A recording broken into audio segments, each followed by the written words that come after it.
Good morning, and what a great morning. Those of you who've heard me before, I mean this deeply. This is one of my favorite days of the year, and it's just such a great day of celebration and reflection and learning and camaraderie and community. I love this, and I welcome all you to this breakfast, which starts what will be a great day. I will turn it over in a second to our school chaplain, Bob Ganung.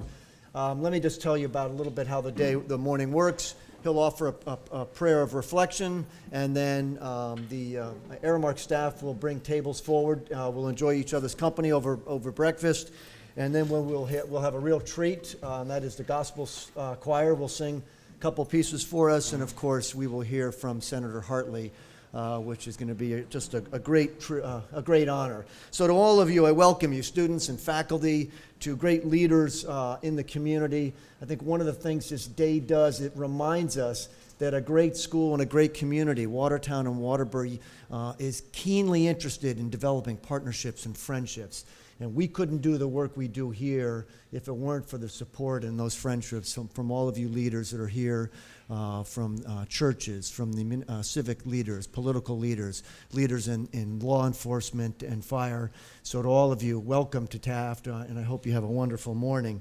I will turn it over to Bob Ganung, who will again offer a prayer of reflection to start things off. So welcome to Taft. No, you don't. We could just join our hearts and minds together and just breathe and relax, settle into a time of prayer and reflection. Holy Spirit, God of the ages and so many names, we gather once again to rejoice in the light offered to the world by the Reverend Dr. Martin Luther King Jr. His walk on this earth was a gift to generations. Today we give thanks for that gift.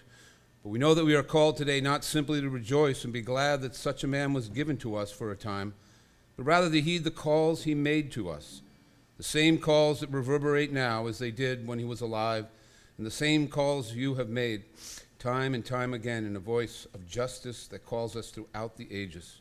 We're called to hear that the same word of truth that Dr. King spoke, that the hungry and the poor are still with us. It's not enough to march and remember. The work we are called to do is to feed the hungry children, to wipe the tears from our brothers and sisters' eyes.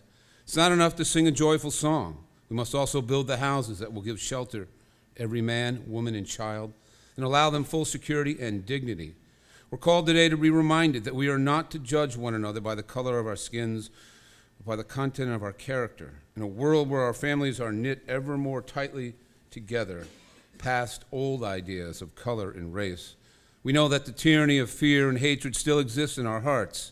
We know that racism still lurks like a viper around the unexpected corners.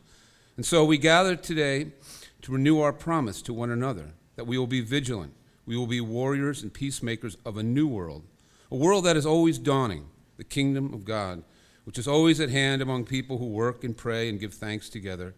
Holy Spirit, on this day of remembrance, we do give thanks, and we are joyful that for a time we had our brother and father, our pastor and leader, Dr. King, with us. But we do not forget that the mantle he wore for a time has been passed now to us.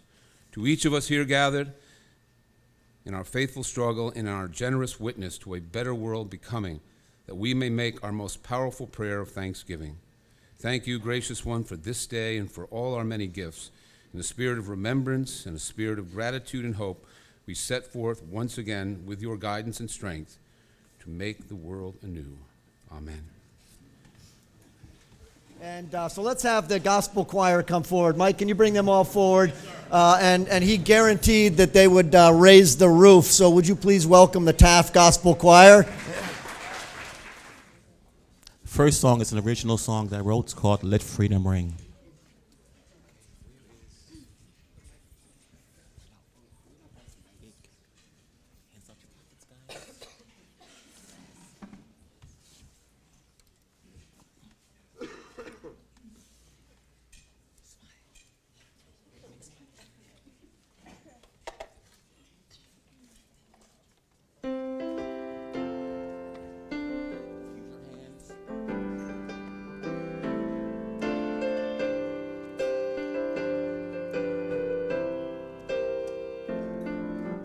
Let Let's sing a song together.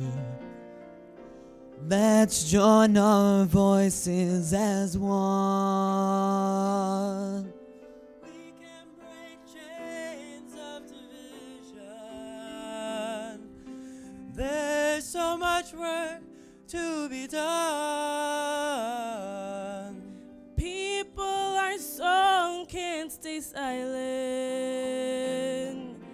It must be sung loud and strong.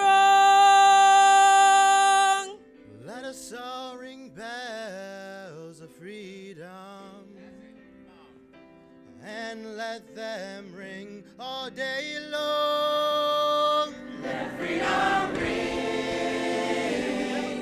from every mountain top. Let freedom ring till all the hatred stops, and there will be a brighter day.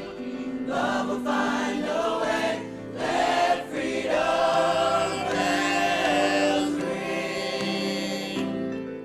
Remember the march in Montgomery. Martin Luther King led the way. We can't forget the girl in Mississippi who had the strength to walk to school that day. Rosa Parks was a special lady who would not give up her seat. In the face of dark segregation, she went to jail to set her people free. Freedom ring from every mountain top. Let freedom ring till all the hatred stops, and there will be a brighter day. Love will find a way. Let freedom bells ring. Let freedom ring from every mountain top. Let freedom ring till all the hatred stops, and there will be a brighter day. Love will find a way. Let freedom bells ring.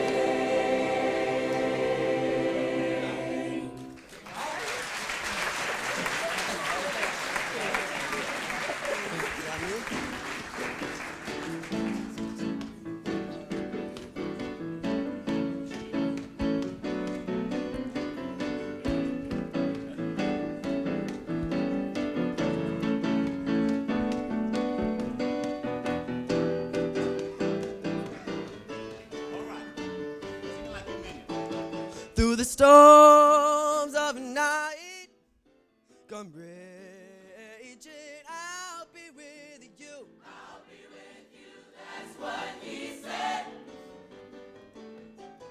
Through the thick and the thin, be with you till the end. I'll be with you. I'll be with you, that's what he said. Oh yeah, I feel it coming on. Hold on.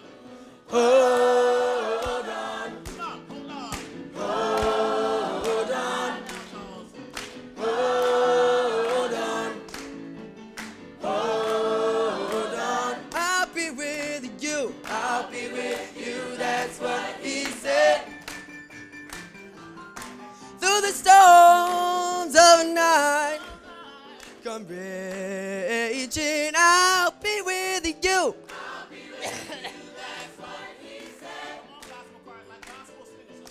Through the thick and the thin, be with you till the end. I'll be with you. I'll be with you, that's what he said. Hold on. Hold on. Hold on. I feel it now. Hold on. Everybody hold on. I'll be with you. I'll be with you, that's what he said. Said he would be. Said he would be with me. When the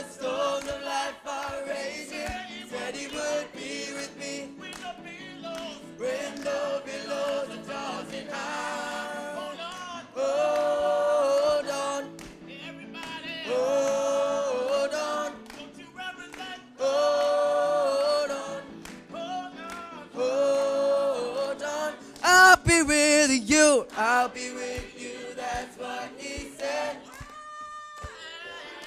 He said it. Said it. That settles it.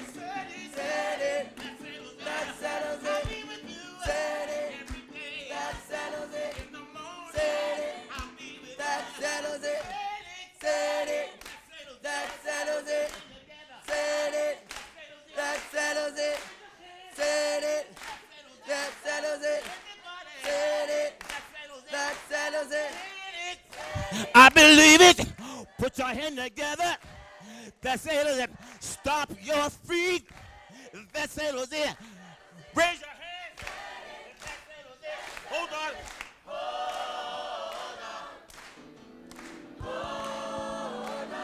Everybody just hold on. Come on, gospel choir.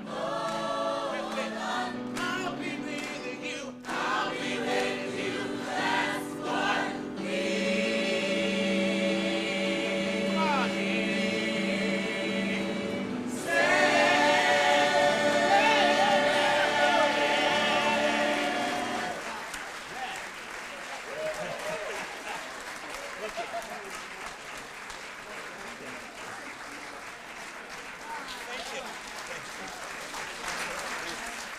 I think that settles it.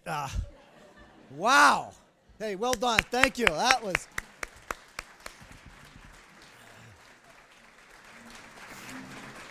Thank you, choir. That was just fantastic.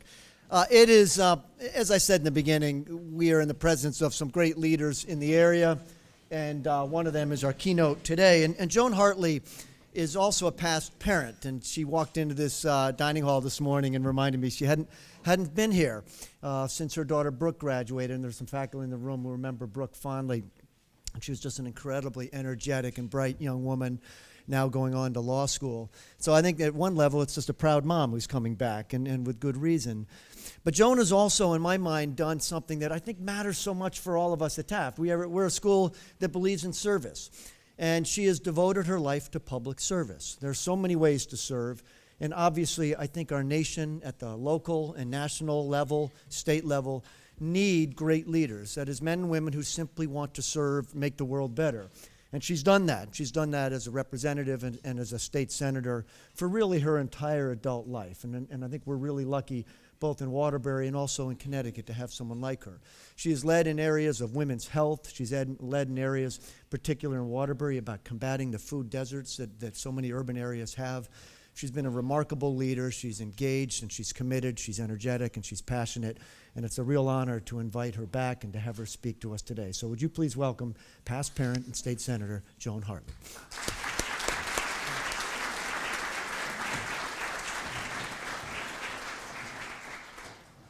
Well, good morning, Taft. And thank you, Mr. McMullen and Reverend Gannon. Thank you for those incredibly inspiring words that you opened with us this morning. And to the gospel choir, wow. You bear witness to the fact why for my whole life raising my children, they would always say, well, we would like to go to the black church. And I would say, why? They'd say, because the music is better. And they were right. It's great to be back, and as I was saying to the headmaster this morning, as a past parent, it's kind of more relaxing to be here as a parent of an alum. Actually, both my children went here. My son was here for his first year, and then he decided he could play more basketball down the road in Wallingford, and my daughter got out in '08. Yeah, right. But it's not Hotchkiss, so I thought that was okay. And to Dr. Jamela Lee, I just want to say thank you to you for the incredible work that you have done in the city of Waterbury, working with a Brass City Harvest on our greenhouses, bringing the student bodies together in our public school system. You have touched the lives of so many people, and your energy is incredibly contagious. And the first time I met you, I was very inspired. So what an incredible bridge we have to our community here between Taft and Waterbury. It's an honor to be here on this national holiday and to be part of what is your week-long celebration. And I've noticed that it's been an incredible celebration of food and music and today of dialogue as we remember and celebrate the life of Dr. Reverend Martin Luther King, who undoubtedly was the most formative leader in the 20th century for the civil rights in this country. It was about 50 years ago, but yet the immutable words of Reverend King still resonate with us every day, in fact. But it was a different world then, wasn't it? Or really, was it a different world? Witness the racial motivated slaughter in the church group in South Carolina. Witness the travesty of a minor traffic violation and a stop of Miss Sandra Bland in Houston, Texas. And on what may appear to be somewhat of a different level, what about the unbridled bias and bigotry of parts of this 2016 presidential campaign? I can't remember anything quite like it. The 60s had the civil rights marches. Today we have Black Lives Matter. Was it really that different then? Today, we collectively commemorate Dr. King's legacy by engaging in conversations about, as I read your program, race, immigration, and religion, learning to listen and listening to learn. So let me very briefly frame your discussions today with relative to the state of Connecticut, the state in which you live, in which you learn. Connecticut, as you know, is commonly referred to as a blue state, progressive. But the fact is that our progress has come at times very slowly, resisted, and strife and struggle. During my tenure in the House of Representatives and then subsequently and now in the State Senate, I had the opportunity to chair the Higher Education Committee. And there we dealt with issues of undocumented students, students who had lived in this country for their whole lives, and in many instances had no idea that they were undocumented, that they were illegal aliens. Parents who every day lived in horror of a knock on the door by ICE in fear of deportation. Parents who feared the day that they would have to tell their children that they weren't legal, that they had no social security number, and that they could not be eligible for financial aid or in-state tuition. And yet, isn't that what we're about? America, the land of the brave, the home of the free. Education is the great equalizer. It is, we are all immigrants. Well, in the Higher Education Committee and then subsequently on the floor, we had a very long and heated debate. In fact, it went on for several days. Typically, when we can't have closure on some action, then we pass retain it, we try to regroup, and we bring it back. Well, that happened a number of times. And in fact, it went on for more than one session. But in the end, we were able to pass legislation which would afford the undocumented students in the state of Connecticut, and this was before the federal government, which recently has adopted DACA, to allow them to have the benefit of every other student in this state of Connecticut for higher education, and that is to avail themselves to the in-state tuition rate. There were some eligibility criteria. You had to initially been in the high school here in the state for 4 years, and we just actually 2 years ago changed it and said now you only have to be resident in a Connecticut high school for 2 years. So we were ahead of the feds, but actually federally we haven't even passed it. It was by executive order that we now do allow students, DACA, to be deferred so that they can attend college. So we are a nation of laws, and some would say, well, you have to follow those laws. However, it's never black and white. There is always something in between, and I always have said, no matter how thin you slice it, there's always another side, and you have to pay attention to that. And then I had the opportunity some years later to be appointed to chair the Public Safety Committee. And that's the committee that has cognizance over all of the state and local police and Homeland Security. And we were confronted with evidence that there was racial profiling going on in our communities. And initially, when you hear this stuff, you say, that's not Connecticut, that's not our community. You're incredulous. It's like, no, no way. However, we met with advocacy groups throughout the state, and it brought me back to a time when I was ride sharing, and Mayor O'Neill knows, I was ride sharing with a colleague from the 72nd District, a state representative, and he said to me a number of times, my greatest fear is that my son will get home without being stopped. Now, this is Waterbury, Connecticut. This isn't that long ago. And I said to him, I don't follow. What? And he responded by saying to me, sister, you have no idea.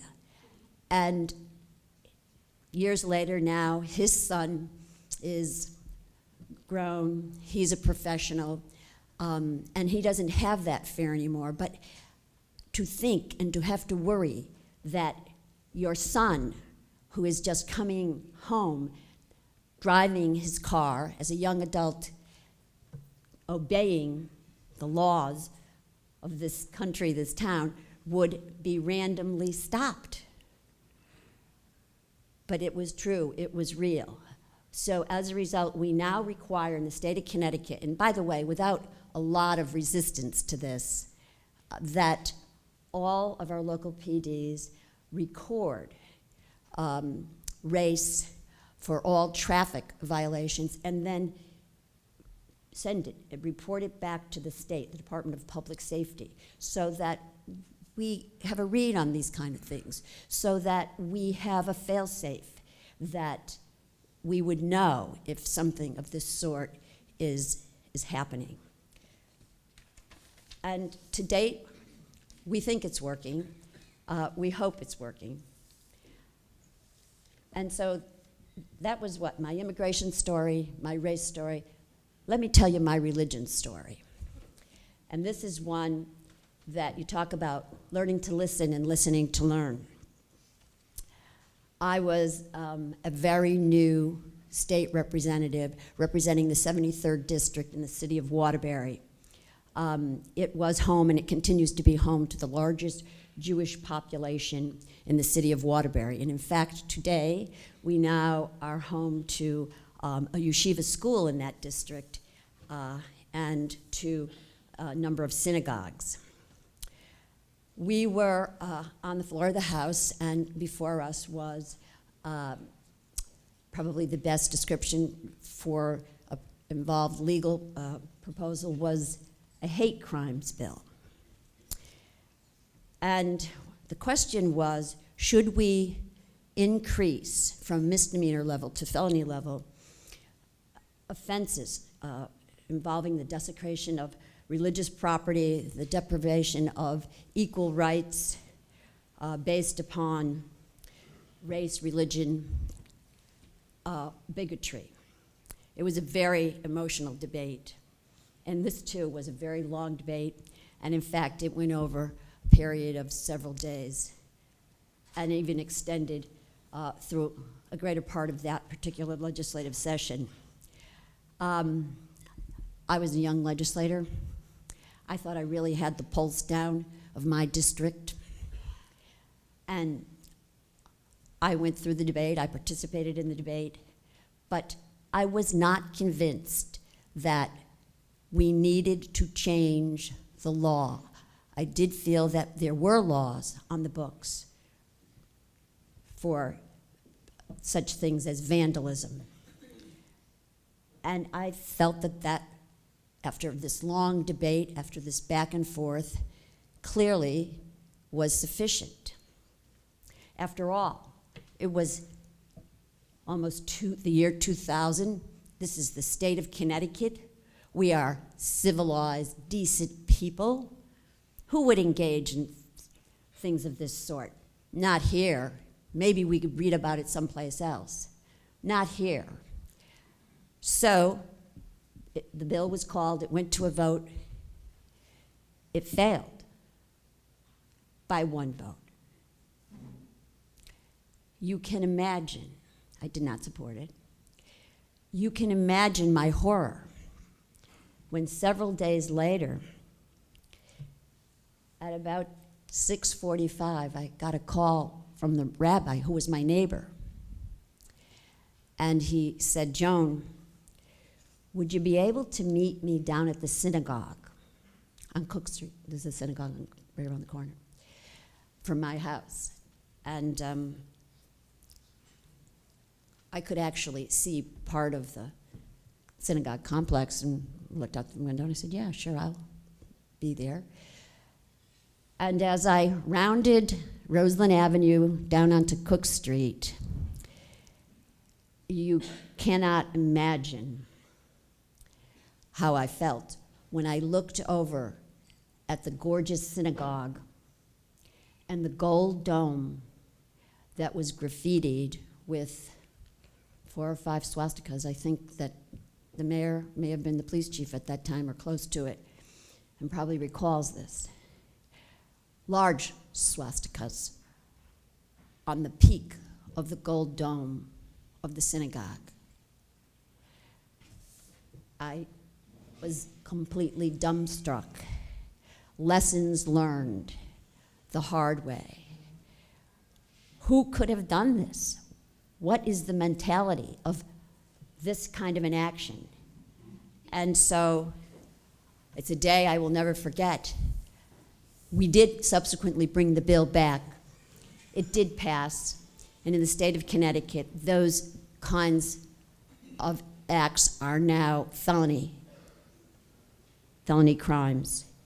And you know, I'm sorry to tell you, but it was just last December 15th, just about a month ago now, and I got a call, and they said, "Joan, we just wanted you to know this is a very close friend of mine who I work with a lot in the Senate, Senator Schlossberg, who represents Milford." I had told her my story, and she called me up, and she was in tears, and she said, "Joan, we have swastikas this morning all over my neighborhood." 2015. Who could do these kinds of things? What is this temperament? How does this happen? But it's lessons learned, it's learning to listen, it's understanding, and it's advocating and changing those who hopefully we can change. But if not, then we outstep them, outpace them, and we go forward.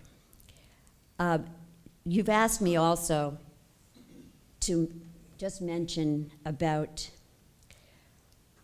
how going forward this community might continue to do some of the incredible things that you already have. And I talked earlier a little bit with Headmaster McMullen about education. Education is the great equalizer.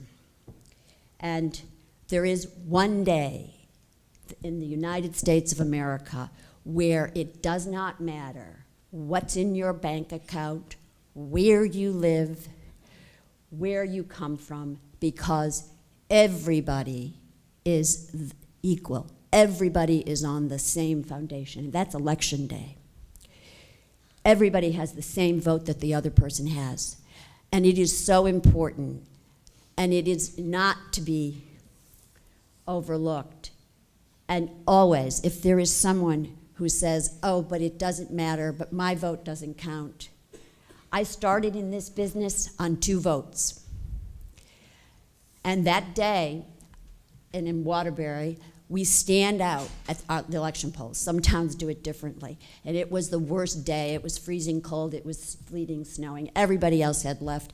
It was about 3 minutes to 8, and everybody said, go home, Joan, the election is over. And in fact, it was a landslide.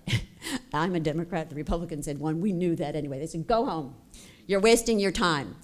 I had been there since 6 o'clock in the morning, and I said, I'm not going home.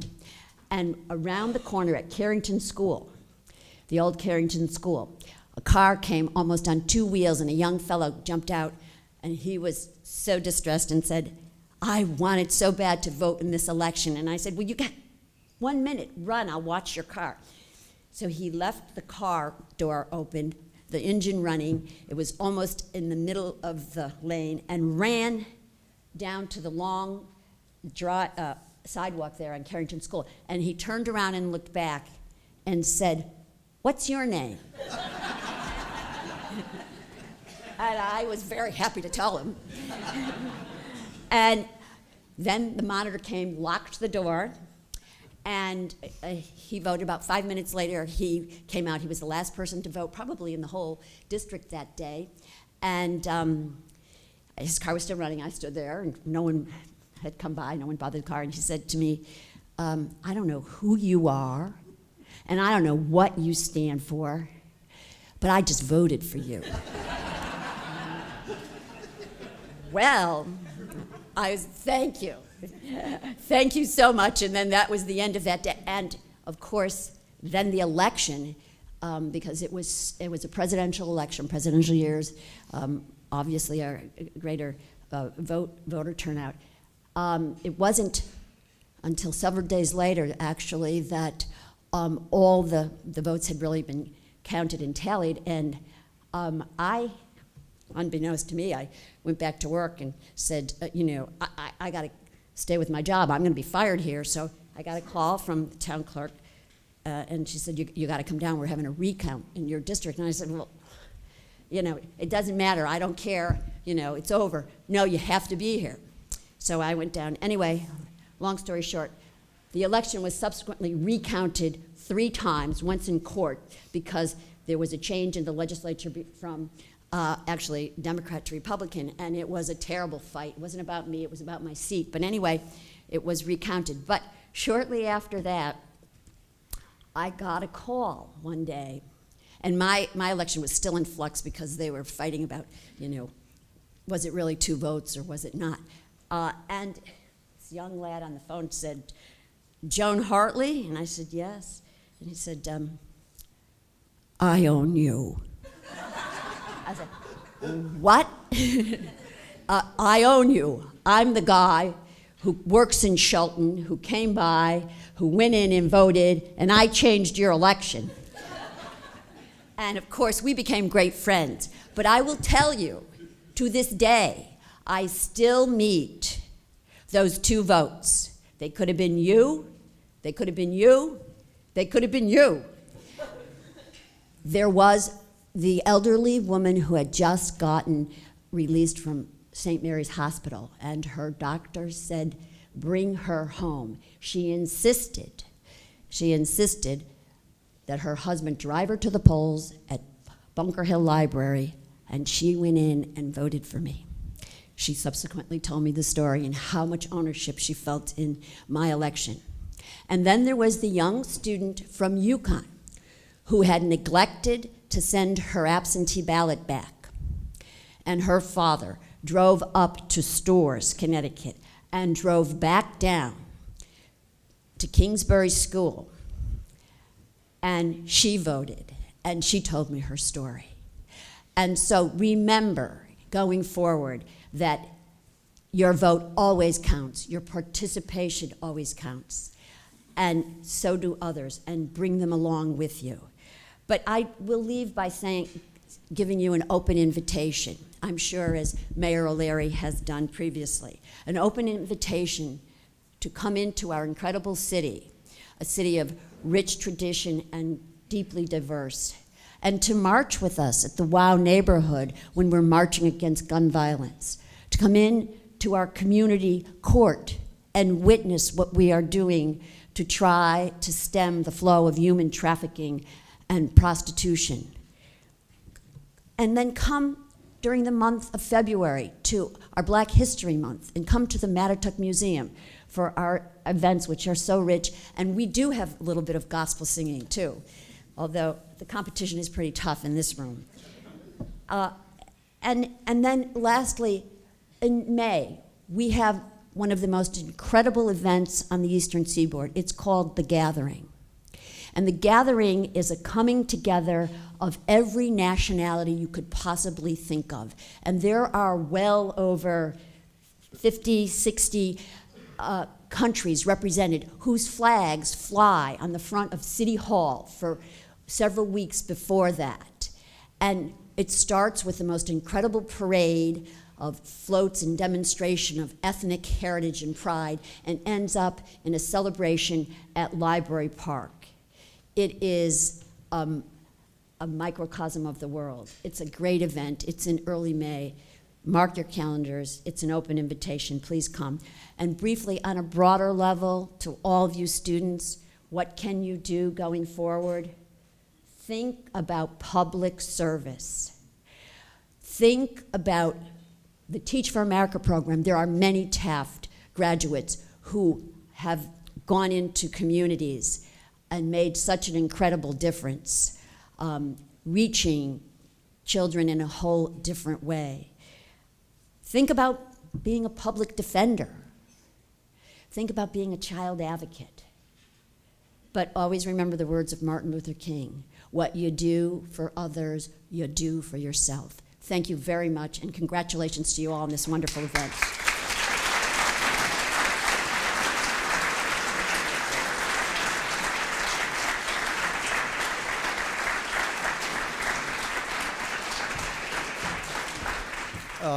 Thank you, Senator Hartley. And those stories, in particular that last one about the work you did in terms of hate crimes, just a reminder, I mean, we do days like this to make the world one where things like that never happen. I mean, that's the ideal, and that's the goal, that's what we strive for. And I just would echo the comment to all the students in here. Remember what she said about the ways in which you can serve publicly and the importance of getting involved in the civic process and voting.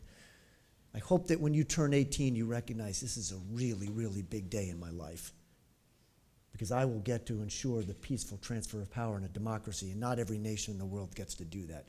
Never forget that. If I could have Bob Ganung come, and he will offer a closing prayer. And I just would thank all of you who are a part of this, and in particular, I want to thank Mayor O'Leary for being here. Of course, he's here both as being a dad and as a mayor, and what a proud thing that is. To the Albert family for all you guys have done. It's just been amazing, your support for the school. George Camp, who was involved as an alum in helping us in these days, and all the work he does behind the scenes. To all the civic leaders here from Waterbury and Watertown, thank you so much. I want you to understand that these partnerships are deeply, deeply meaningful, and I hope that they make a difference in our community. They certainly make a difference to the school, and they make a big difference to me personally. So with that, and with thanks to all, Bob Ganong will offer us our final prayer. Those of you who are taking part or want to join us will be going to Bingham Auditorium for our keynote address there, and that will be starting promptly after this at 9:45. Bob? No, it's okay. It's okay. Just want to thank Senator Hartley again for a very powerful speech. Thank you. This is a benediction inspired by Jeff Geary. He's a Presbyterian minister. It is tempting to say one more thing about Dr. King, for he was an extraordinary man who, as the spokesperson of the movement, he became the conscience of our nation. But you know, Dr. King didn't do it all. If there had only been Dr. King and no Vernon Johns, would the Dexter Avenue Church have run him out in a year? If there had only been Dr. King and no Joanne Robinson, would there have been a Montgomery bus boycott? If there had only been Dr. King and no Ella Baker, would the students of the Woolworth Counter have been able to muster enough support to build the Student Nonviolent Coordinating Committee that we call SNCC? If there had only been Dr. King and no Diane Nash, Would there have been freedom rides? If there had only been Dr. King and no Bob Moses, would thousands of African Americans across the South had dared to put their lives on the line to register to vote? If there had only been Dr. King and no Septima Clark, would there have been citizenship schools and the capacity for continued growth and commitment? If there had only been Dr. King and no James Bevel, would the children have marched into those fire hoses in Birmingham singing freedom songs? If there had only been Dr. King and no Rosa Parks, Barbara Johns, James Lawston, Bayard Rustin, Stanley Levinson, Fred Shuttlesworth, Medgar Evers, John Lewis, Jim Peck, Harry Belafonte, James Meredith, Ralph Abernathy, and the list goes on and on. So I want us to leave this place remembering that Diane Nash, the valiant student leader of SNCC, said, if people think that it was only Martin Luther King's movement, then today they are most likely to say, gosh, I wish we had Martin Luther King here today to lead us. If people knew how that movement started, then the question they would ask themselves, the question we should ask today is, what can I do? So having looked into the past and the great cloud of witnesses, including Dr. King, and having provisioned ourselves, we now look to this time, to this place. Let us look at our neighbors around the tables. We have civic leaders of all kinds, policemen, firemen, state senators, mayors. We have faculty, staff, trustees, and we have this wonderful kitchen staff that prepares this food for us. Let us look to the people around us. What just work does God require of all of us? What imagination, what skills and courage lie right here in this room with us? And setting our eyes on the prize, let us go on together in peace and in justice and in hope. And remember the words of Dr. King. I believe, I strongly believe with him, that unarmed truth and unconditional love will have the final word in reality. God bless. Amen.